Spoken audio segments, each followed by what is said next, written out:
Donc, en transition, donc suite à l'intro de Jean-Marc et au focus sur les différentes attaques auxquelles vous êtes exposés quand vous êtes sur Office 365, on a parlé donc du process de sécurisation qui est en fait parce qu'il n'a pas de date de fin ce process. Par contre, à un moment donné, il faut quand même se lancer dans les actions pour sécuriser sa suite collaborative Office 365. Donc l'objectif ici, c'est de vous présenter de façon assez simple une approche qui vaut ce qu'elle vaut, mais qui fait ses preuves dans les différents contextes dans lesquels j'ai pu intervenir. Et donc vous avez bien compris, donc Office 365, c'est un portfolio de solutions qui fait que c'est une solution collaborative qui inclut de la communication. Il y a beaucoup de souscriptions Office 365 qui ont été activées dans les contextes clients pour faire de la messagerie. Puis, on a ouvert les vannes peut-être de OneDrive sur le volet. Ah bah c'est quand même pratique de pouvoir enregistrer des données dans OneDrive. La crise sanitaire de cette année a accéléré de façon assez explosive les usages collaboratifs. Donc, il y a énormément de contextes Office 365 qui se sont retrouvés à subir un paramétrage qui n'avait pas forcément été réfléchi et du coup à intervenir peut-être en mode pompier au niveau de la sécurité d'Office 365, alors que l'objectif, c'est plutôt d'adopter cette approche. Alors, il faut bien la débuter un jour, hein, et en fait, c'est un cycle. Hein. L'objectif, c'est de se poser la question régulièrement. Donc, ce qu'on vous conseille de réaliser hein, pour interpréter un petit peu les recommandations qu'on va vous transmettre dans le livrable d'IGT, c'est déjà de faire une photo des solutions qui sont actuellement en fonction auprès des utilisateurs. Peut-être de croiser cette vision, cet état des lieux avec ce que vous envisagez d'ouvrir comme nouveau service IT, ce que vous envisagez pour enrichir l'environnement numérique de travail des utilisateurs d'Office 365. Les menaces connues, ça peut être basé sur ce qui s'est passé au préalable ou que vous avez identifié par des canaux spécialisés, par la presse et compagnie. Quand on parle de phishing, quand on parle de spoofing, quand on parle de tous ces éléments, comme le OAuth, comme Thibault le précisait juste avant. Également, toujours dans le constat, il est hyper important de faire la photo des actions que vous avez mis en place pour traiter ces aspects gouvernance sécurité, la gouvernance du risque actuel, parce qu'elle va forcément être impactée par l'explosion des usages d'Office 365, par l'ouverture d'un nouveau service. Et depuis le début d'année, moi, j'ai vu des grands contextes ouvrir les vannes de Teams et se poser les questions après de comment je vais monitorer tout ce qui se passe et comment je peux essayer de mettre, de poser. Il est toujours très compliqué de définir des règles d'utilisation quand l'utilisation est déjà avérée. Il est nettement plus simple de le faire au préalable. Du coup, on fait ce petit diag, on fait cet état des lieux, que ce soit au niveau des solutions, de ce qu'on envisage d'ouvrir, des attaques qu'on a pu déjà subir ou sur lesquelles on n'est pas serein, et les actions qu'on a mis en place. Est-ce qu'il y a un intervenant qui, une fois par semaine, fait des rapports d'audit? Est-ce qu'on fait des pain tests de temps en temps? Est-ce que... Bon, toutes ces questions-là. À partir de ce moment-là, on va collecter l'intégralité des informations disponibles sur le tenant Office 365, hein, sur l'abonnement Office 365, et relever l'intégralité des configurations. Je vais prendre un exemple tout bête. Thibault le précisait tout à l'heure, il parlait de la notion de compte invité. Hein, j'ai fait un slide spécifique sur le sujet. Pour traiter la sécurité associée à un compte invité, il y a plus de 5 consoles dans Office 365 au niveau natif. Donc, il faut relever l'intégralité de la configuration d'Office 365, exécuter pas mal de collectes. Hein. Bon, je le reconnais, pourquoi pas en PowerShell ou en Graph API, hein, qui sont les process automatisés induits dans Office 365.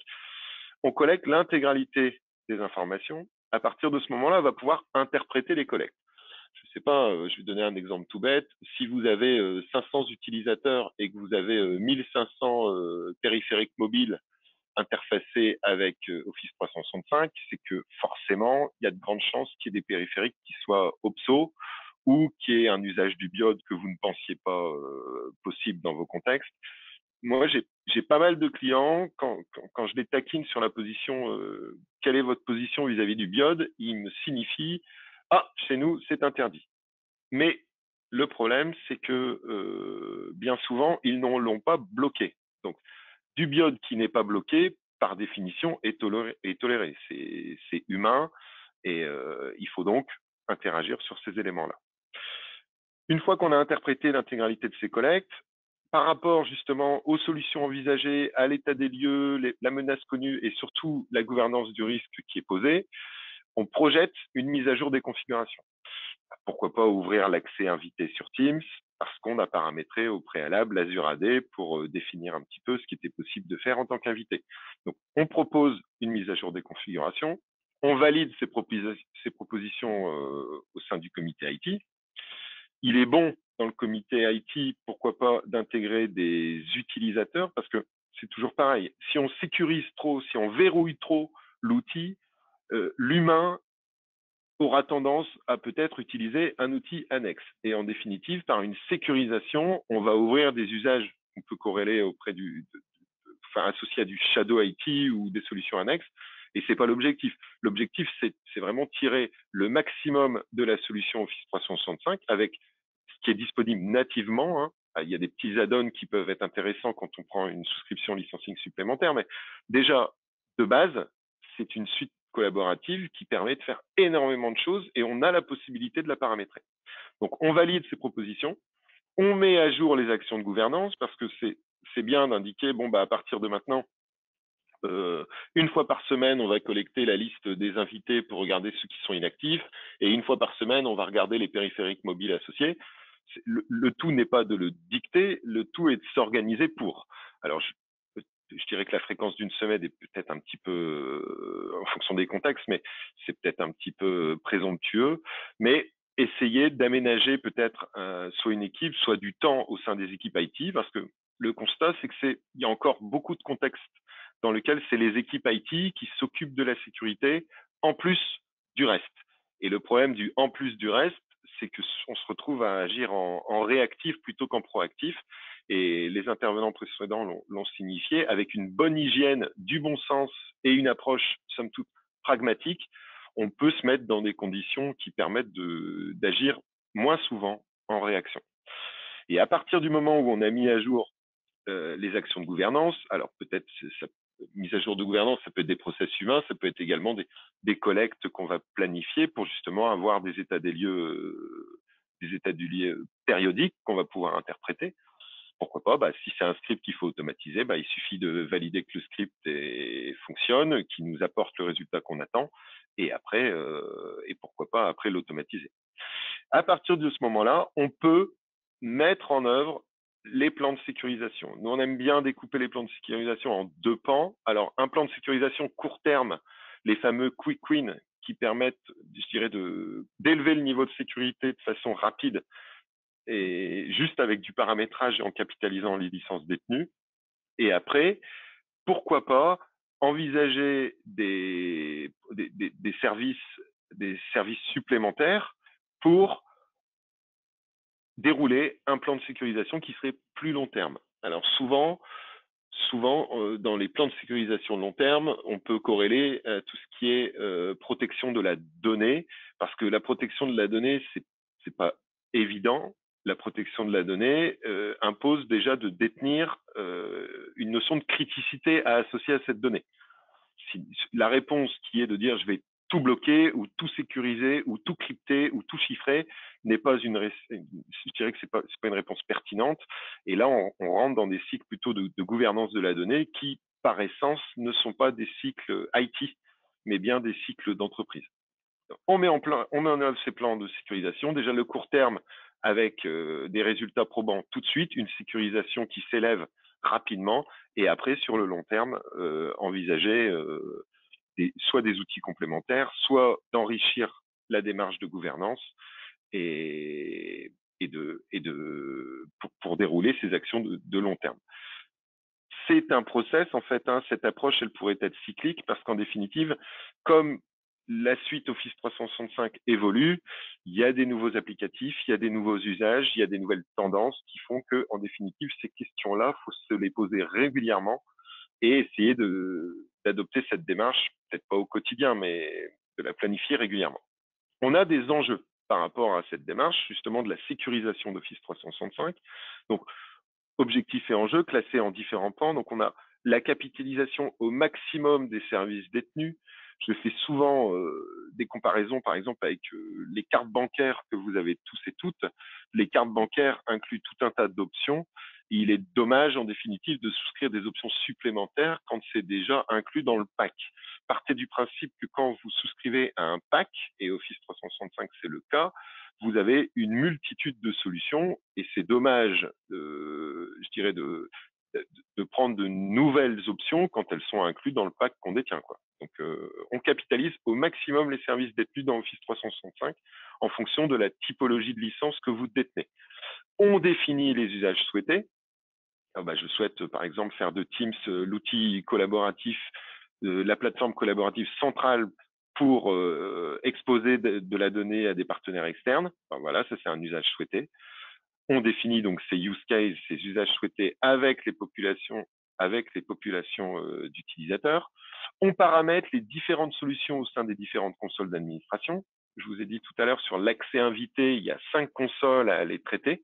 Pour gérer l'accès invité dans Teams, il faut la gérer également dans SharePoint, il faut également gérer l'accès invité dans Azure AD et compagnie. Donc, il faut avoir une vue exhaustive des différentes consoles qui existent dans Office 365. Automatiser les collectes d'informations pour se faciliter la vie au quotidien. Acter et diffuser les règles d'utilisation. Alors ça, c'est hyper important parce que si on ne définit pas les usages souhaités, qu'on paramètre pas, du coup, qu'on paramètre pas les outils tels qu'on souhaite qu'ils fonctionnent dans notre contexte, il est difficile de diffuser des règles d'utilisation et de les rappeler régulièrement aux utilisateurs. Daniel, dans la session qui va me succéder, justement, remettra l'utilisateur au cœur des enjeux de la sécurité. C'est hyper important. Le premier acteur de la sécurité, ça reste quand même l'utilisateur qui clique au sein de l'environnement numérique qui lui est fourni.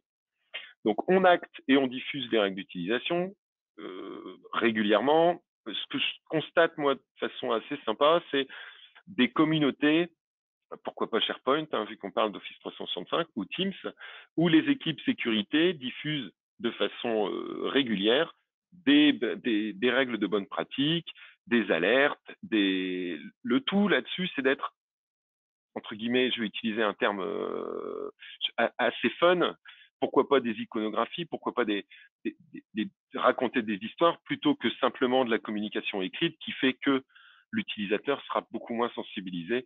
Alors qu'avec une petite BD comme fait l'ANSSI, par exemple, régulièrement, c'est très ludique, c'est sympa à appréhender, puis on retient beaucoup plus. Comme on a automatisé les collectes, comme on va s'appuyer sur les utilisateurs pour qu'ils respectent les règles d'utilisation et qu'on a paramétré les différentes solutions au sein des consoles, on sait faciliter la vie au niveau des actions de gouvernance. Et moi, ce que je vous invite à faire, c'est de planifier les actions de gouvernance de façon, quand vous n'avez pas d'équipe dédiée, c'est qu'il y ait une certaine routine pour s'assurer du respect des règles, que les paramétrages conviennent. Les paramétrages qu'on a posés il y a 6 mois, on a ouvert 2 nouveaux services supplémentaires sur Office 365. Est-ce qu'ils sont caducs, pas caducs? Bon, et essayer de se poser toujours les bonnes questions sur le paramétrage et les usages associés. Donc, suite à ça, moi, je vous ai proposé un plan de sécurisation générique d'Office 365. Je suppose qu'il y a plein de pans qui ont déjà été traités par vos soins dans vos différents contextes. Par contre, c'est comme tout, je pense qu'il est bon de répéter des petites choses.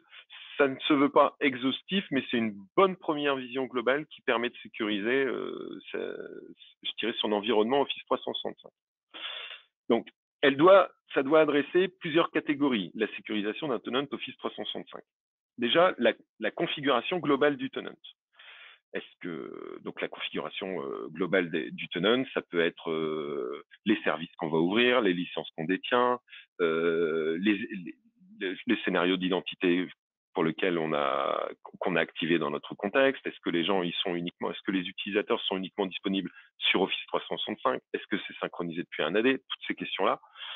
La protection de la messagerie, Thibault l'a signifié dans son rapport, il y a encore énormément d'attaques qui rentrent par le canal du mail. On a aujourd'hui les possibilités de protéger sa messagerie, que ce soit au niveau réception ou émission, de façon conséquente. Donc forcément, on vous invite à produire l'exercice de protection de la messagerie. Protection des identités, Thibault l'a également signifié aujourd'hui. Je dirais que l'identité, c'est le cœur du sujet de la sécurisation d'Office 365, parce que l'identité peut être associée à de l'accès, peut être associée à des périphériques, à des services, à des données, à des espaces collaboratifs. En fait, c'est ce qui est présenté en premier pour accéder à la solution Office 365, qui par essence est une solution pour laquelle on accède de partout, tout le temps, et quand c'est pas sécurisé de façon globale, avec tout type de périphérique. D'accord? Souvent, c'est une offre. N'oubliez pas que c'est une solution SaaS qui, par définition, se veut ouverte. Protection des identités, configuration des espaces collaboratifs. C'est hyper important de configurer les espaces collaboratifs, notamment au niveau possibilité de partage. Par défaut, demain, vous ouvrez un nouveau service Office 365, par défaut, le partage anonyme est autorisé sur Office 365 et du coup, on se retrouve dans un syndrome où je partage une donnée auprès d'un utilisateur externe en lui donnant un lien d'accès à cette donnée. C'est quand même hyper pratique, plutôt que la pièce jointe. Par contre, par défaut, si on n'a pas un paramétrage abouti des espaces collaboratifs, le partage anonyme peut perdurer. Donc, on configure les espaces collaboratifs au maximum des capacités qu'on a, toujours par rapport à l'approche, quels sont les usages que je souhaite sponsoriser. Les accès invités et la stratégie de partage externe, ça, je vais y revenir. Il faut bien distinguer une petite subtilité. Souvent, il y a confusion. Un utilisateur externe et un utilisateur invité sont deux notions différentes dans Office 365. Donc, je vais vous l'illustrer ensuite. Protection des périphériques et enfin une gouvernance. Donc la gouvernance, elle s'articule autour de 4 sujets. Une gouvernance des identités pour s'assurer du cycle de vie et des entrées-sorties des utilisateurs et des invités, de la donnée, des périphériques et des espaces collaboratifs. Donc les espaces collaboratifs inactifs, moi j'invite grandement les utilisateurs d'Office 365 à archiver, supprimer les espaces collaboratifs qui ne sont plus utilisés pour éviter une multiplication justement de ces espaces ou une multiplication d'espaces qui aborderaient le même sujet. Donc, j'ai fait un petit focus sur chacun de ces pans. Au niveau de la configuration globale du tenant, ce qu'on vous invite à vérifier, on a la possibilité de personnaliser la mire de connexion. Personnaliser la mire de connexion avec un fond d'écran spécifique propre à votre identité, avec un logo, une bannière. C'est un premier pas vers la sensibilisation des utilisateurs pour leur signifier méfie-toi, quand tu te connectes à Office 365 et le logo et notre identité graphique n'est pas présente, bon, pose-toi les bonnes questions. Donc, on peut personnaliser la mire de connexion. On peut acter la liste des services au 365 qui sont ou vont être activés par rapport au rapport des solutions envisagées, décrits dans l'approche. S'astreindre à la réalisation des audits des vulnérabilités de façon régulière, bah oui, c'est un process. Sensibiliser les utilisateurs, acter un process d'entrée-sortie des personnels qui soit robuste, c'est-à-dire qui soit fonctionnel, et quasi automatisé dans l'idéal, acter un process d'entrée-sortie des partenaires invités externes, donc c'est également important, qui vont apparaître dans l'annuaire Office 365, projeter un cycle de vie des données, projeter un cycle de vie des périphériques, acter et diffuser une matrice d'utilisation des outils en fonction des usages souhaités. Donc moi j'aime beaucoup illustrer une matrice très graphique pour exposer OneDrive. On va considérer que c'est un outil qui est pertinent pour stocker et héberger les données d'entreprise, les données personnelles d'entreprise, et que du coup ce soit un espace qui soit assimilé à du JE, mon espace. Et moi, je rencontre beaucoup d'espaces OneDrive qui sont partagés auprès de tout un service. Et du coup, on sort un peu de la philosophie du OneDrive qui soit un outil personnel. Donc, OneDrive pour des usages jeux, SharePoint pour des usages nous, hein, SharePoint, moi j'ai beaucoup de contextes dans lesquels SharePoint a été envisagé comme étant le nouveau serveur de fichiers. Pourquoi pas? Et ça marche très bien. Mais à partir de ce moment-là, ça devient un espace qui est commun sur lequel on va poser des permissions. Et moi, mon petit conseil sécurité vis-à-vis de SharePoint, c'est pourquoi pas de bloquer le partage externe sur SharePoint, sur les bibliothèques de données SharePoint. Et pour ouvrir le partage externe, donc soit on a OneDrive dans des scénarios unipersonnels ou des temps de collaboration qui sont courts, soit on a Teams. Et moi, je vous invite du coup à embrasser la solution Teams pour comme plateforme de collaboration, qu'elle soit interne pour des projets internes ou avec des externes sur lesquels on va avoir la possibilité d'inviter justement des invités, des guests dans le langage d'Office 365. La protection de la messagerie. Alors, veuillez noter qu'il y a un outil natif chez Microsoft qui s'appelle Orca, qui depuis peu vient d'être intégré sur les tenants Office 365. Orca, en fait, l'objectif, donc là c'est son nom, c'est son acronyme, hein. Orca, la philosophie de l'outil était de checker, de vérifier le respect des bonnes pratiques de configuration des domaines de messagerie. Ça a été pensé donc pour ATP, mais ça a également une portée EOP. Alors, pour rappel, EOP, c'est Exchange Online Protection, c'est ce que vous avez à partir du moment où vous avez une boîte aux lettres qui est en fonction sur Office 365, EOP est activé. C'est natif et c'est disponible. Donc, Exchange Online Protection, il y a tout un tas de bonnes pratiques à respecter pour définir une, je ne sais pas, un exemple, je vais vous donner une limite de réception horaire à la boîte aux lettres. Vous pouvez très bien dire, bah, moi, je n'accepte pas de recevoir plus de 500 mails à l'heure depuis l'externe, plus de 1000 mails à l'heure depuis l'interne. Donc, c'est des limitations, des règles d'anti-spam, des règles d'anti-malware. Tout ça, c'est disponible dans EOP. Et quand vous avez une solution anti-spam complémentaire ou ATP, il y a d'autres règles également qui peuvent être mises en pratique.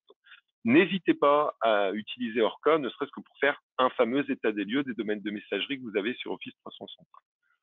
On sécurise ces domaines de messagerie avec des configurations SPF, DKIM, des marques. Hein. Bon, je m'excuse pour les acronymes. Donc SPF, la majorité d'entre vous, je suppose, connaissent. Hein. C'est la liste des adresses IP qu'on associe à notre domaine de messagerie comme étant autorisées à émettre. Donc autorisées à émettre au nom du domaine de messagerie. DKIM, c'est la protection qui permet de s'assurer qu'il n'y a pas eu de modification du message entre son émission et sa réception. Et DMARC, en définitive, c'est la consigne qu'on va donner aux anti-spam en cas de non-respect du SPF ou du DKIM. Donc, c'est, somme toute, assez simple de mettre en place le SPF. Le DKIM, bon, sans trop de complexité, le démarque un petit peu plus parce que l'objectif, forcément, c'est de s'assurer que l'intégralité de vos messages n'arrive pas en courrier indésirable chez vos destinataires. Donc, il faut jouer un petit peu, être dans des phases d'études, mais c'est de la sécurisation native disponible par rapport au domaine de messagerie. Bon, il y a encore beaucoup de contextes dans lesquels on a des domaines de messagerie en whitelist.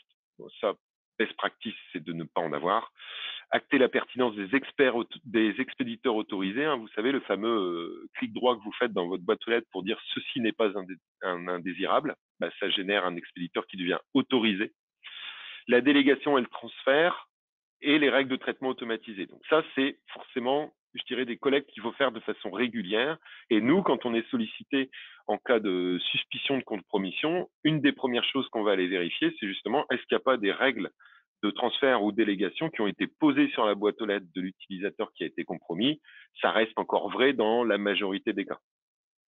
Et règles de traitement automatisé, je ne parle pas des transferts automatiques systématiques sur des boîtes personnelles.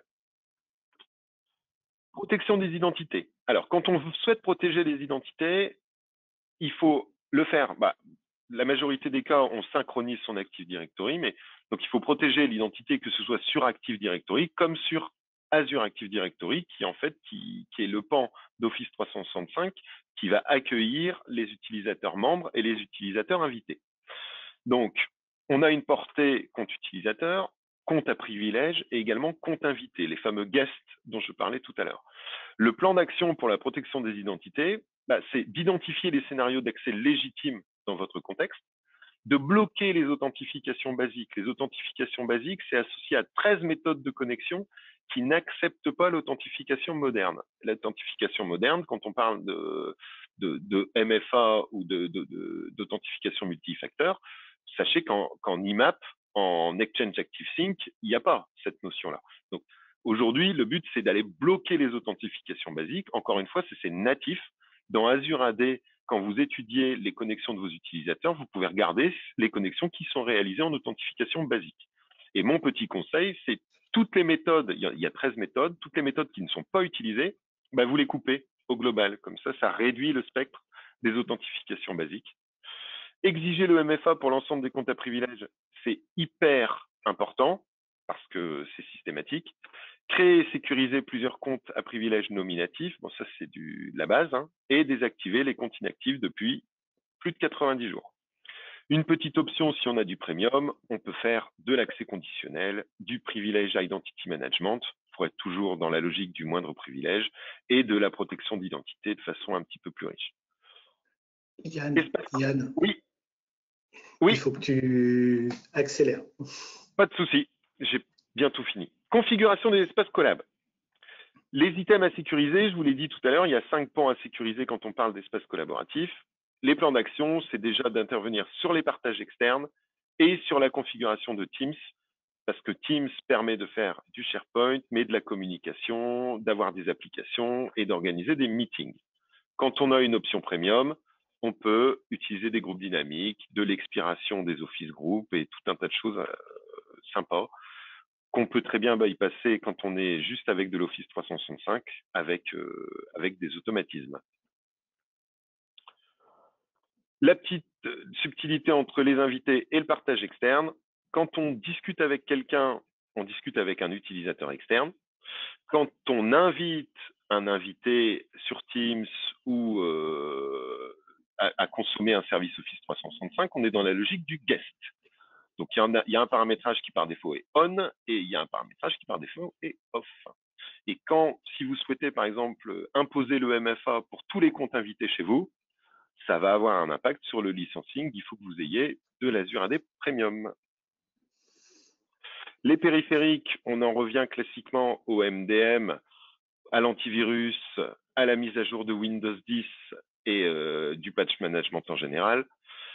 Provisionnement automatique, c'est les scénarios modernes de gestion des périphériques. Hein. Le BIOD et les périphériques qui sont corp. Les enjeux de la protection des périphériques, c'est sécuriser l'accès aux données, contrôler l'interaction qu'on peut avoir entre les données pro et les données perso, et maîtriser le cycle de vie de l'espace professionnel de l'utilisateur. On en parlait en introduction. Gouvernance au 365, pour finir, donc les identités, les entrées-sorties, les périphériques, j'ai envie de dire les entrées-sorties également, les périphériques obsolètes, on les purge, les données au sein des espaces collaboratifs, et notamment dans les espaces collaboratifs, donc les règles d'utilisation, le respect des règles, la promotion de telle ou telle solution, hein, adhérence Shadow IT, qu'est-ce qui est partagé, qui est invité, quelles sont les conventions de nommage et quel est le process justement d'archivage des espaces non utilisés. Petite roadmap Microsoft pour finir rapidement. On met en place une identité managée, on met le MFA pour les administrateurs, on interface le maximum d'applications avec Azure AD, qui est la plateforme d'identité managée, on met du SSO parce que les applications sont associées à Azure AD, on protège les identités parce qu'on n'a plus qu'une seule identité qui permet d'accéder à une multitude de services. On a une solution de MDM pour gérer les périphériques. Et du coup, on peut mettre de l'accès conditionnel basé sur l'identité, les périphériques. Comme on a de l'accès conditionnel, on met du MFA pour tout le monde. MCAS, c'est une option disponible chez Microsoft qui permet de superviser le tout au sein d'une console. AIP et ATP, c'est également des items de sécu qui permettent de protéger des données. Et Windows Defender ATP. Merci à tous.